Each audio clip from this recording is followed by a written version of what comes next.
അടുത്തത് ഇടവക്കൂറാണ്. കാർത്തികയുടെ അവസാനത്തെ 3 പാദം, രോഹിണി, മകയിരം 1, 2 പാദങ്ങൾ.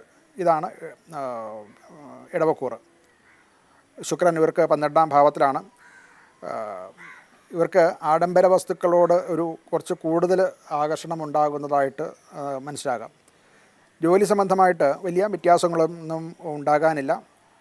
എന്നാൽ ഈ ഒരു പ്രൊജക്റ്റിൻ്റെയോ ഒക്കെ ആദ്യ ഭാഗങ്ങൾ, പിന്നാമ്പുറ പ്രവർത്തനങ്ങൾ എന്ന് പറയട്ടെ, അത് കുറച്ചുകൂടെ കൂടുതൽ ചെയ്യാനുള്ള ഒരു അവസ്ഥ കാണുന്നുണ്ട്. ധനപരമായിട്ട് അപ്രതീക്ഷിതമായിട്ടുള്ള ചില ചിലവുകളുമൊക്കെ അവർക്കുണ്ടാകും.